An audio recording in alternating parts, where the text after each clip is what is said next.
జై తెలంగాణ, జై మునుగోడు. ఈరోజు మునుగోడు నియోజకవర్గ ఎమ్మెల్యే గారికి, రాజగోపాల్ రెడ్డి గారికి నేను ఒకటి గుర్తు చేస్తూ ఉన్నా, ప్రశ్నిస్తూ ఉన్నా. అదేంటంటే 2022లో రాజగోపాల్ రెడ్డి గారు కేసీఆర్ ప్రవేశపెట్టిన పథకాలు సరిగా అమలుపరచలేడు, మునుగోడు నియోజకవర్గానికి సరిగా నిధులు ఇస్తలేడని ఆ రోజు చెప్పడం జరిగింది. రాజీనామా చేయడం జరిగింది. రాజీనామా చేసి మళ్ళీ ప్రజాక్షేత్రంలోకి వచ్చిండు, బీజేపీలోకి పోయిండు. బీజేపీలోకి పోతే కేసీఆర్ గారు నాకు 100 మందిని తీసుకొచ్చి ఓడగొట్టిండు, కురుక్షేత్రంలాగా వచ్చిర్రు, నన్ను ఒక్కరే చేసి ఓడగొట్టిరు అని చెప్పేసి ఆ రోజు రాజగోపాల్ రెడ్డి గారు వాపోయిన సంఘటన మనందరికీ తెలిసిందే. మరి ఈరోజు నేను రాజగోపాల్ రెడ్డి గారికి నేను ఒకటి తెలియపరుస్తా ఉన్నా, మీకు మళ్ళీ కూడా అవకాశం వచ్చింది. ఎందుకంటే ఈరోజు ఆ రోజు మీరు ప్రతిపక్షంలో ఉన్నారు కాబట్టి ఆ ప్రభుత్వం పట్టించుకోలేదు అనుకుందాం. ఈరోజు నీ ప్రభుత్వం, నువ్వు ముందలో ఉండి నువ్వు మీదేసుకొని ఒక ఎంపీని గెలిపించినావు, మీ అన్న మినిస్టర్ ఉన్నాడు, ఇదంతా ఉండంగా కూడా నీకు మినిస్టర్ పదవి లేదు.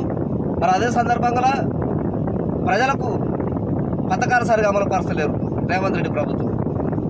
అదేంటంటే మీరు కేసీఆర్ మీద 50% మీరు నిరుత్సాహంతో రాజీనామా చేస్తే ఈరోజు 100% నిరుత్సాహంతో మీరు రాజీనామా చేయాలి. ఎందుకనంటే నీకు మంత్రి పదవి ఇస్తున్నారు, దానికి చుట్టూ ఓడిచారు, అది అబద్ధమే. తులం బంగారం ఇస్తున్నారు, దానికి చుట్టూ ఓడిచారు, అది అబద్ధమే. రైతులకు రుణమాఫీ సరిగా చేయలేదు, 2 లక్షల రూపాయలు చేస్తున్నారు, అది సరిగా చేయలేదు. రైతు బంధు 15,000 ఇస్తున్నారు, ఆ రైతు బంధుకు 15,000 కానీ ఇచ్చే 5,000 ఆగం చేశారు. ముసలిలకు 4,000 ఇస్తామని చెప్పేసి ఆ 4,000 కూడా గుర్తింపు లేకుండా పోయింది. ఇలాంటి రేవంత్ రెడ్డి ప్రవేశపెడుతున్నటువంటి పథకాలు సరిగా లేవు కాబట్టిగా మీరు 100% నిరుత్సాహంతో మీరు కాంగ్రెస్ ప్రభుత్వం మీద, మీరు రేవంత్ రెడ్డి ప్రభుత్వం మీద ఎదురుదాడి చేసి ఎదురు తిరిగి మీరు రాజీనామా చేస్తే దెబ్బకు మినిస్టర్ పదవి వచ్చి నీ కడప ముందర, నీ ఇంటి ముందర, నీ జీవనకు వస్తుంది. ఇప్పుడు చేయి రాజీనామా రాజగోపాల్ రెడ్డి గారు, ఇప్పుడు చేయి.